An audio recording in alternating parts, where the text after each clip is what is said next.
사랑합니다.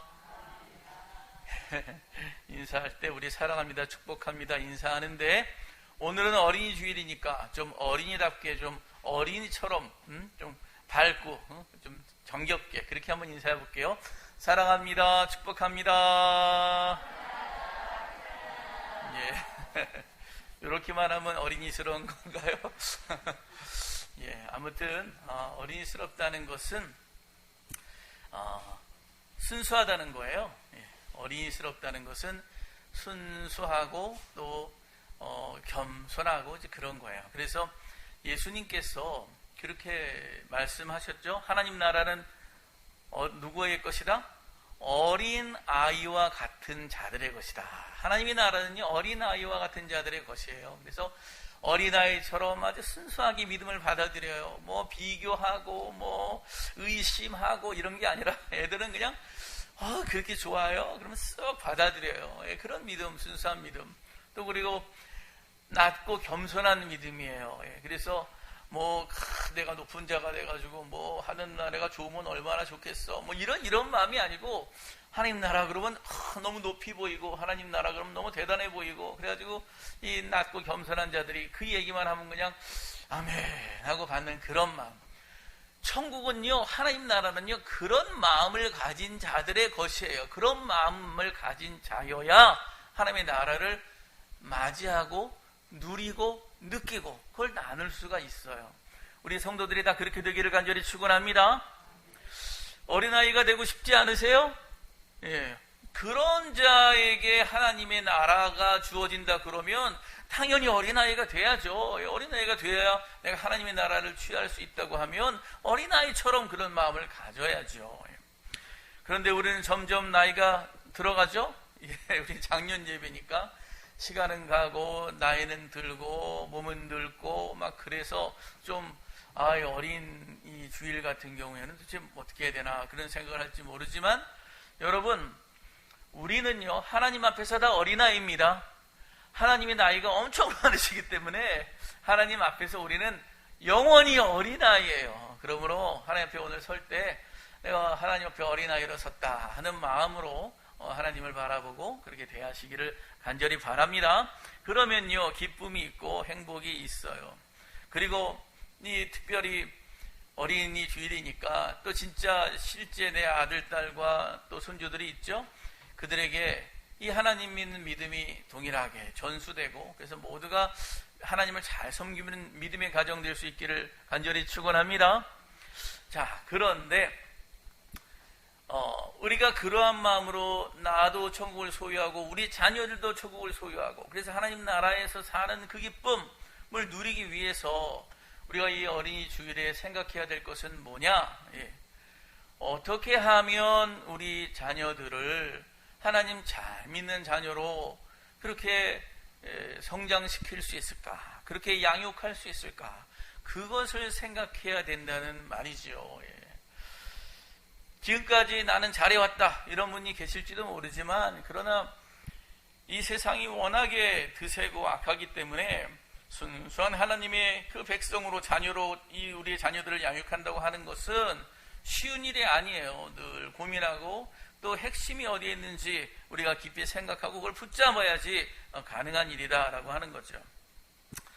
특별히 오늘 본 말씀을 생각하면서 그 은혜를 나누기 원하는데, 먼저 이스라엘 백성들에 대해서 생각해 볼 필요가 있어요. 이스라엘 백성들은 가나안에 들어가서 이제 정착을 했지만은 각각 자기에게 맡겨진 정해진 땅들이 있었죠. 그래서 그 정해진 땅에 들어가서 이제 쉽게 빨리 정복하고 개척한 사람도 있었지만은 다 정복도 못하고 이리저리 헤매던 사람도 있었어요. 그러나 이제 어느 정도 시간이 지나서 동편 땅하고 서편 땅 할 때에 이제 다 정복하지 못한 땅은 그냥 힘써서 정복해야 되는데, 정복할 때 모두가 다 도와주는 건 아니에요. 자기가 맡은 지역은 자기가 애를 써야 되고, 그리고 자기가 이제 맡은 지역에서 개척하며 살다가 외적이 침입해 오면은 또 자기가 맡은 땅을 지키기 위해서 그 각 지파가 또 힘을 쓰고, 물론 주변에서 한두 지파는 도와줬겠지만 주체는 그 본 자기 지파별로 행동했다라고 하는 거죠. 그럴 수밖에 없는 것이 처음에 정착했을 때에 외적이 쳐들어온다 그러면 12지파가 다 나서서 도와주고, 또 동쪽으로 쳐들어온다 그러면 또 12지파가 다 동쪽으로 쳐들어오고 가서 방어하고 그렇게 못했어요. 왜냐하면 막 정착했던 그때는 중앙 집권적인 어떤 시스템, 중앙 집권적인 어떤 제도 이런 게 마련이 안 돼 있었기 때문에 일단 자기에게 맡은 땅을 지키기에 급급한 그런 이제 상황이었다고 하는 거죠. 근데 그런 상황에서 지도자가 과연 누가 있을 수 있겠느냐? 그때의 땅에 막 들어갔을 때 지도자로 세워진 사람들이 있죠. 누구죠? 사사. 그때부터 사사 시대인데 사사예요. 사사. 그럼 사사는 이제 유다 지파에서부터 베냐민 지파까지 하나씩 다 나오냐? 그런 건 아니에요. 어느 큰 이제 세력이, 외부의 세력이 막 공격해오고 막 너무 힘들 때 이상하게 어디선가 사사가 물뚝 나와가지고 백성들이요, 각 이스라엘 민족들이요 모입시다 그래가지고 가서 격퇴하고, 또 시간이 지나서 또 다른 나라가 쳐들어오면 또 이상하게 다른 사사가 또 일어나가지고 백성들이요 모이세요 그러고 이렇게 했다고요. 사사의 원래 뜻은 심판, 재판관 그런 뜻이에요. 그러니까 그 지역에서 재판권을 가지고 이렇게 이제 판단해 주는 리더로서의 역할도 하지만, 그러나 실제 이 사사기의 내용을 보면은 그러한 내용보다는 뭐가 많냐면 전쟁이 일어났을 때 백성들을 이끌고 그 전쟁을 이제 물리치고 또 무찌르고 이기고 평화를 가져오고 그런 내용들이 많이 있어요. 그래서 사사에 대해서 참 신기하다. 어느 날 때가 되면 갑자기 여기저기서 이렇게 튀어나오니까. 근데 신기한 게 뭐냐 하면 사사를 세워야 되겠다고 하는 어떤 정형화된 제도도 없었고, 사사가 되려면 어떤 자격 조건이 필요하다라고 하는 그런 것도 없었고, 또 사사가 되면은 몇 년간 이제 나라를 다스려야 된다고 하는 그런 규정도 없어요. 예. 성경에서도 그런 어떤 정확한 그런 내용들 없기 때문에 이 좀 애매한 그런 부분들이 있어요. 그래서 사사도 어떤 사람은 12명이라고 하고 어떤 사람은 13명이라고 하고 또 어떤 학자들은 11명이라고 하고 막 이렇게 좀 헷갈리는 그런 견해도 있고요. 참 그래요. 애매한 부분이 많은데, 그런데 확실한 게 하나 있어요. 다 애매한 게 많지만 그러나 확실한 게 하나 있는데, 그것은 뭐냐면 사사들은 다 하나님께서 세우셨다고 하는 거예요. 사람이 세운 게 아니에요. 사람의 제도가 세운 것이 아니고 사람의 약속이 세운 것이 아니고 하나님께서 필요하실 때 하나님께서 세우셨다고 하는 거예요. 이거 하나만큼은 분명한 거예요. 특별히 이 사사가 세워질 때에 어떤 일이 있었느냐? 하나님의 영이 임하는 역사가 있어요. 하나님의 영이 임하는 역사. 자, 특별히 하나님이 세우셨다고 하는 내용을 어떻게 보냐면 사사기 2장 16절에 이런 말씀이 있습니다. 여호와께서 사사들을 세우사 노략자의 손에서 그들을 구원하게 하셨으니, 하나님께서 사사들을 세우신 겁니다. 그리고 노략하는 자들을 무찌르도록 하나님이 세우셨다는 거죠. 사사기 2장 18절에도 보면 여호와께서 그들을 위하여 사사들을 세우실 때에는 그 사사와 함께 하셨고 그 사사가 사는 날 동안에는 여호와께서 그들을 대적의 손에서 구원하셨다, 이렇게 말해요. 그러니까 하나님께서 세우시고 하나님이 함께 하시고 이끌고 이기게 하셨다는 거죠. 그러면 여러 사사들이 하나님께부터 세워졌는데 특별히 어떤 사람이 사사로 세워졌는가 하면 그 한 가지 증표가 말씀드린 대로 뭐예요? 하나님의 영이 그 사람 위에 임하였더라라고 하는 거예요. 그거 굉장히 공통된 것이고 아주 중요한 내용이에요. 그래서 첫 번째 사사였던 온니엘의 경우를 보면 사사기 3장 9절로 10절에 이렇게 말씀합니다. 이스라엘 자손이 여호와께 부르짖음에 여호와께서 이스라엘 자손을 위하여 한 구원자를 세워 그들을 구원하게 하시니 그는 곧 갈렙의 아우 그나스의 아들 온니엘이라. 여호와의 영이 그에게 임하셨으므로 그가 이스라엘의 사사가 되어 나가서 싸울 때에, 이렇게 나와요. 여호와의 영이 임하셨으므로, 여호와의 영이 임한 거예요. 그러니까 하나님이 나를 감동하시네, 하나님이 나에게 막 무찌를 수 있는 힘과 용기를 주시네. 이건 하나님께서 평소와 다른 특별한 능력을 주시니 내가 사사가 되었나 보다, 나가 싸우자, 막 이런 느낌이었던 거죠.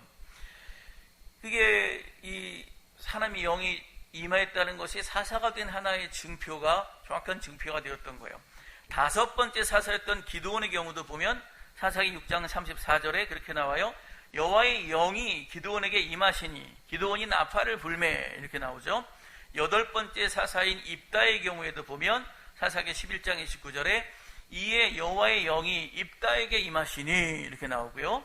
12번째 사사인 삼손의 경우를 보면 사사기 13장 25절에 소라와 에스다올 사이 마하네단에서 여호와의 영이 그를 움직이기 시작하셨더라, 이렇게 나와요.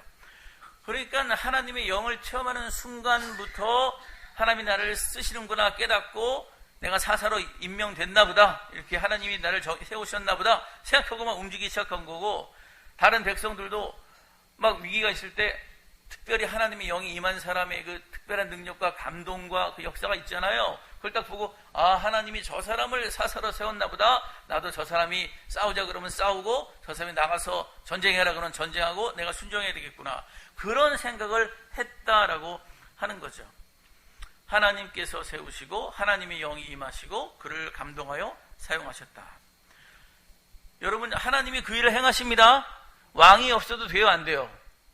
왕이 없어도 되죠. 필요할 때, 왕이 있을 때 하나님 필요할 때마다 리더를 세우시고 이끌어 가시니까 이게 참 아름다운 하나님의 이 다스림이신데 근데 이 아름다운 다스림의 이 흐름이 와장창 깨지는 그런 일이 있어요. 그 흐름이, 하나님의 영이 임하셔서 사사를 세우는 이 흐름이 깨져요. 언제 깨지냐? 오늘 본문 말씀이에요.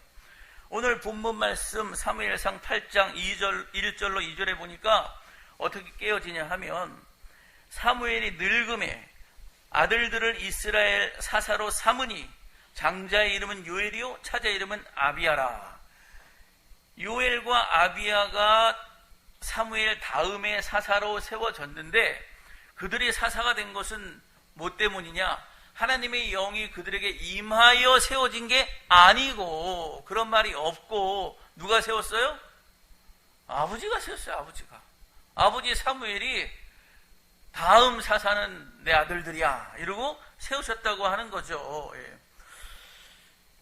지금까지 사사가 세워진 내용과 그 흐름과 다르게 사무엘이, 아버지가, 사람이 세운 그 사사, 결국은 어떻게 됐을까요? 결과가 좋지 못하죠. 완전히 실패한 결과를 보여줍니다. 예. 아들들이요, 사무엘처럼 잘할 줄 알았는데 전혀 그게 아니었어요. 그래서 3절로부터 5절까지 쭉 내용을 보면 그들은 뇌물을 받았고 그리고 판결을 굽게 했고, 예. 그런 일들이 있으니까 백성들이 이게 뭡니까? 예. 당신이 세운 아들들, 이 사사 엉망입니다. 예. 그래가지고 백성들이, 장로들이 올라와가지고 불신임을 딱 해가지고 자리에서 물러나게 만들어요. 예. 그리고 나서 뭐라 그러냐면, 당신은 늙어서 우리를 어차피 다스릴 수도 없고 당신들 아들들도 그 모양이니 다른 나라들처럼 왕을 세워주세요. 예. 다른 나라들 왕이 있어가지고 막 전쟁도 하고 막 일사불란하게 중앙집권적으로 하니 우리도 그렇게 합시다, 이러고 이제 백성들이 사무엘에게 요청을 한 거죠. 여러분, 이거 하나님이 기뻐하시는 모습이 아니었어요. 그러나 하나님 기뻐하는 모습이 아니었음에도 불구하고 하나님이 인도하시는 대로 움직이지 않고 자기의 생각대로 움직이다 보니 결국은 이런 어려운 일에 봉착하게 됐다라고 하는 거죠. 이게 안타까운 것은 뭐냐면요, 사무엘은 너무나 귀한 하나님의 사람이었기 때문이에요. 너무나 귀한 하나님의 사람이 결정하는 것인데, 근데 그게 그 결과가 그만큼 권위가 있고 성공적이지 못했다라고 하는 것입니다.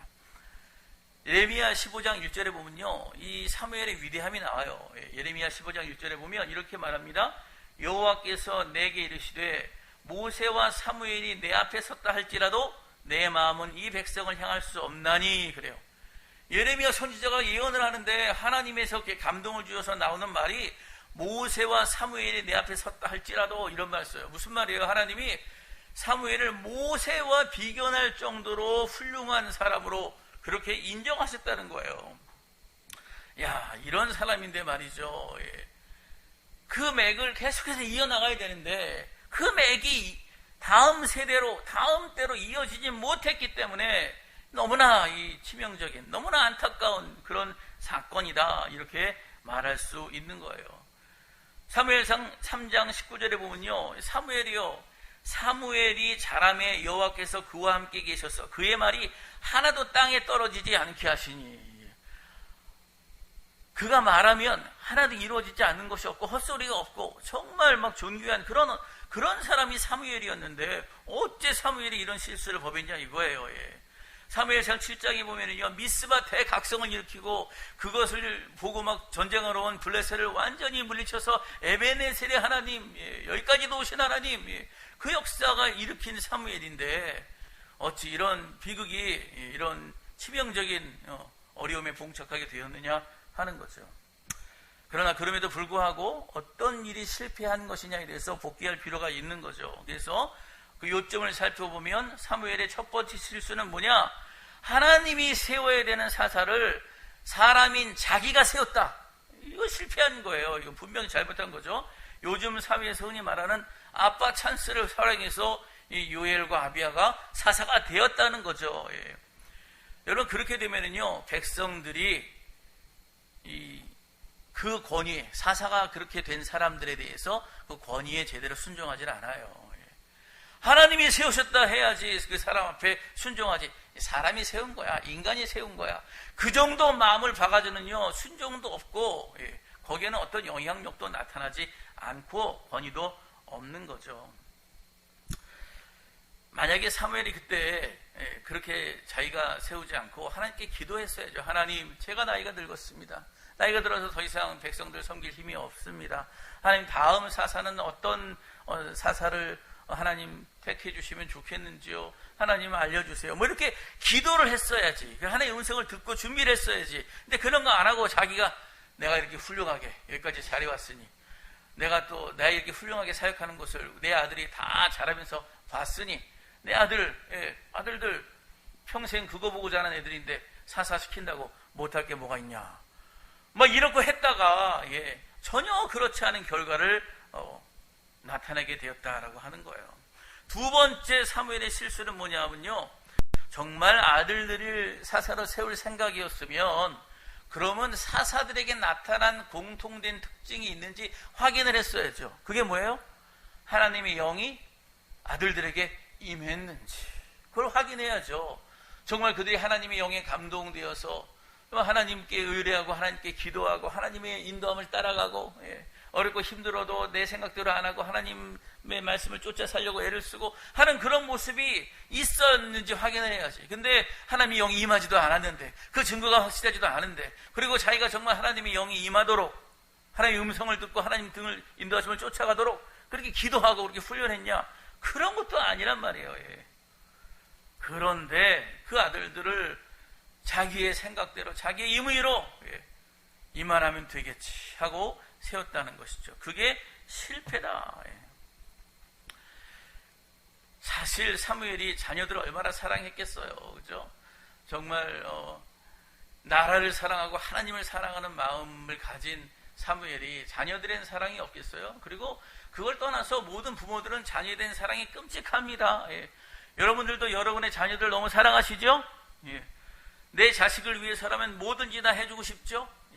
돈도 지원해주고 물질도 지원해주고 정말 공부도 많이 시키고 정서적으로도 좋은 게 없나?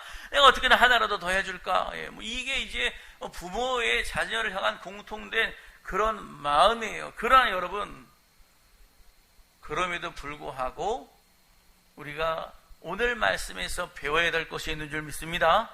내 생각대로 해서는 안 된다는 거예요. 내가 이 정도면 되겠지 해가지고 그 기대대로 자녀들이 움직여지지 않는다는 거예요. 그렇게 했다가는 정말 잘 살 것만 같아도 잘 살지 못하고 성공하지 못하고 인생의 실패를 경험하는 일들이 자녀들에게 생긴다는 거예요. 그러면 어떻게 해야 된다는 거예요? 우리의 자녀들이 하나님의 영을, 하나님의 임재하심을 경험하도록 간절히 기도하고 그들에게 정말 하나님의 성령의 충만함을 경험하고 그리고 하나님께 인도함을 받고 하나님에 따라 살아가는 삶이 그들에게 있도록 우리가 도와줘야지. 그것을 봐야지. 그래야 그들에게 어떠한 환경의 변화와 어떤 전쟁이 일어날 수도 있고, 어떤 경제에 망하는 일이 있을 수도 있고, IMF가 터질 수도 있고, 기후가 심각한 질병으로, 기후로 나라가 막 힘들 수도 있고, 어떤 상황에 닿을지라도 그런 것들을 이겨내고, 그리고 정말 승리해낼 수 있는 그런 사람으로 만들어내는 것, 그게 중요한 거지. 그 힘이 그 자녀들의 중심에 세워져 있는가, 그것을 보고 그것을 길러주는 게 중요한 거지. 인간적인 어떤 조건들, 사회적인 조건들 뭐 이런 거 해가지고 잘 세워질 것이다, 천만에 만만해다라고 하는 거예요. 여러분, 그 지혜를 배우시기를 바랍니다. 교회 다니는 사람들이 교회 안 다니는 사람들과 똑같이 그 정도 조건만 잘 갖춰놓으면 상관없어. 아니요. 다 망가지고 다 무너져요. 진짜 하나님 믿는 사람은요, 하나님 제대로 믿는 신앙을 자녀들에게 전수해주지 않으면 그들의 삶의 미래는 성공을 담보할 수 없다는 것을 여러분 기억하시기를 바랍니다. 그래서 나중에 사무엘이요, 다윗을 왕으로 세울 때 좀 달라요. 다윗을 왕으로 세울 때 어떻게 다르냐? 하나님이 다윗에게 기름을 부어라 그래서 기름을 붓죠. 기름 부을 때 사람이 기름 부으시기 때문에 사람들 중에는요, 여러 가지 생각을 했을 거예요. 아니 뭐야, 그 막내 아들 그 시골 촌뚝이 맨날 양이나 그냥 뒹굴고 사는 애, 그런 애한테 기름을 부었다고? 제대로 할 일이나 하겠어? 뭐 좀 실수한 거 아니야? 뭐 이런 생각을 할 수 있었다는 거죠. 근데 그렇지만 그래도 사무엘이니까 옆에 있는 사람들이 이봐 위대한 사무엘님께서 하나님의 음성을 듣고 하나님의 가르침을 따라서 기름 부은 애인데, 기름 부은 사람인데 네가 함부로 할 수 있어? 조용히 해. 그래? 조용히 해야지. 그렇게 할 수 있다는 거죠. 그러나 여러분,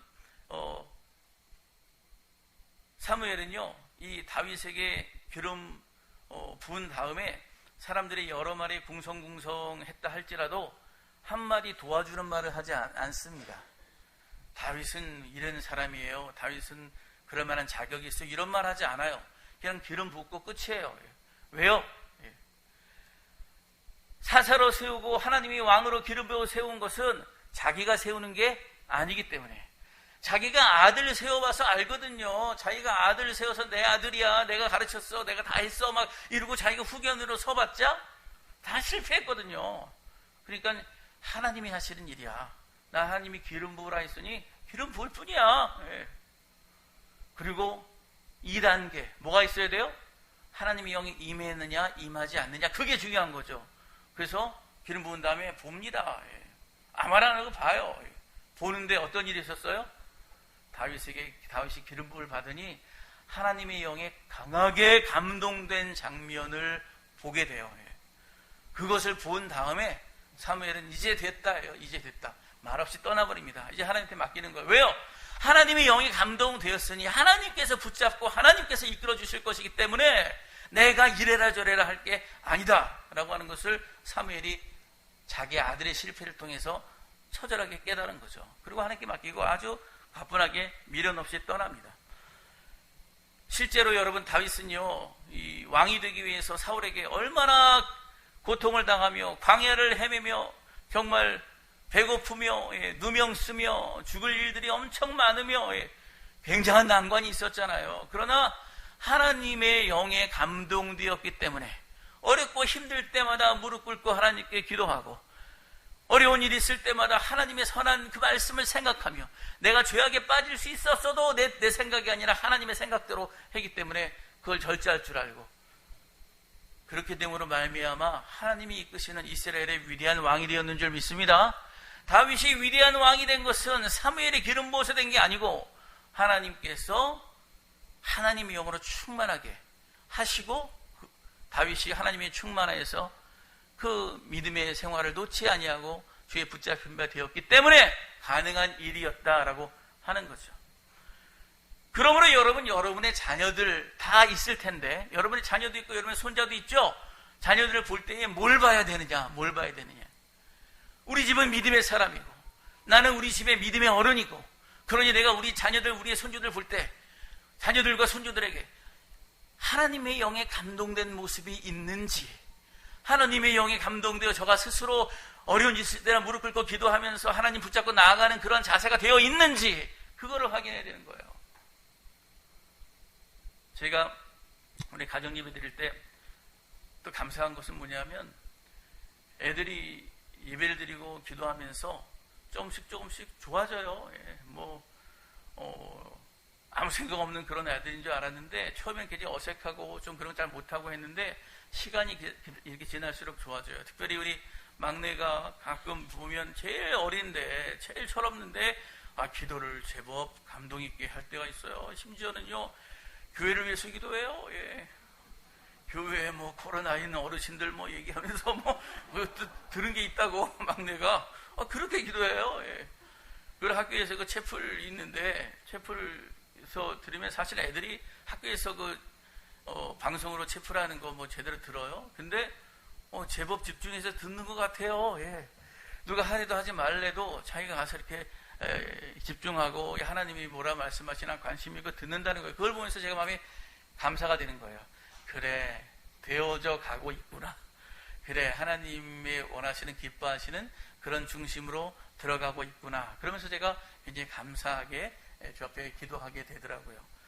여러분의 자녀들도 마찬가지입니다. 여러분들이 여러분의 자녀를 볼 때에 사람이 뭘 갖춰주고 뭘 배워주고 뭘 얼마나 지원해주고 이런 게 중요한 거 아니에요. 그런 거 한 번에 무너질 수 있어요. 사람의 멘탈이 이 영혼의 심령이 하나님 앞에 신앙으로 분명히 세워지지 않으면요 그거 아무 소용 없어요. 그거 확인하시기를 간절히 바랍니다. 네. 그래서 우리도 정말 그러한 모습으로 자녀들 양육하고 믿음의 세대를 이루기를 바라고 애들뿐만이 아니에요. 애들뿐만이에요. 우리도 중요해요. 우리도 하나님 앞에서는 뭐라고요? 어린이라고요. 우리도 어린이에요. 예. 우리 자신도 내가 교회 다닌 지 오래됐죠. 교회 다닌 지 오래돼가지고 교회 생활을 하다 보니 목사도 되고 그래서 교회 생활을 하다 보니 장로도 되고 권사도 되고 그랬더라. 그거 중요한 게 아니에요. 그러다 보면 집사 됐다. 그거 중요한 게 아니에요. 뭐가 중요해요? 내가 하나님의 영에 감동되어서 내가 성령에 충만해서 내가 어렵고 힘들 때마다 교회 나와서 무릎 꿇고 기도하고 또 아픈 사람들 힘든 사람들의 소식을 들을 때마다 내 마음이 안타까워서 또 교회 나와서 조용히 기도하고 간절히 하나님께 매달리고 이러한 모습이 내 안에 있는가? 예.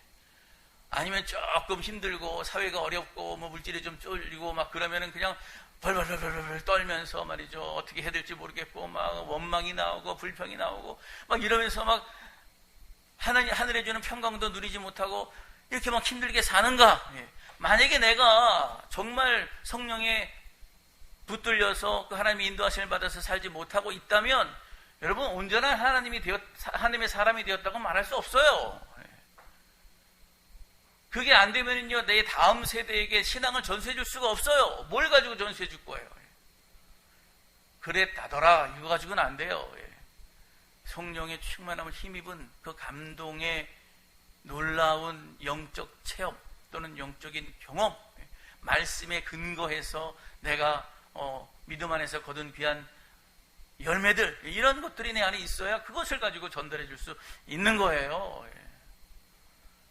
여러분 다 그렇게 되시기를 바랍니다. 그래서 우리도 마찬가지예요. 서로가 서로를 위해서 기도해 주세요. 우리 교회의 성도들 또 다른 성도들 보면서 또 다른 집사님들 권사님들 보면서 주여 저 권사님이 주여 저 장로님이 주여 저 목사님이 성령으로 충만하게 해주셔서 그 은혜로 살고 그 은혜로 복음을 전하고 그 은혜로 신앙생활 할 수 있도록 도와주세요. 여러분 기도하시기 바랍니다. 주님께서 그 기도를 들으시고 그 기도의 대상자들에게 하나님께서 그런 경험을 주심으로 말미암아 그렇게 됐을 때에 교회가 성숙하고 교회가 성령이 충만하고 이 교회가 하나님 앞에 쓰임받는 교회가 되는 거죠. 여러분 그것을 기억하시고 이 어린이 주일에 어린아이와 같이 그런 순수한 믿음, 어린아이와 같이 그렇게 낮고 겸손한 믿음, 정말 하나님의 영을 체험한 그러한 믿음 여러분 우리 모두가 다 품게 되기를 간절히 축원합니다. 우리의 자녀들에게 특별히 그렇게 기도하시고 그렇게 도와주시기를 바랍니다. 그게 바로 다음 세대를 세우는 거예요. 다른 걸로 세우는 게 아니라 그 신앙으로, 그 믿음으로 그것을 전수해 줄 때 그게 다음 세대가 세워지는 것이고, 그럼 다음 세대가 우리 교회 안에, 우리 초등부 안에, 우리 아동부 안에, 우리 청년부 안에, 그 어린아이들에게 그 신앙이 세워질 때 교회가 희망이 있고 소망이 있는 거죠. 아무쪼록 여러분, 이 어린이 주일 하나님 앞에 낮은 마음으로, 겸손한 마음으로 나아가서 하나님에게 충만한 그 역사를 이루시기를 간절히 축원합니다.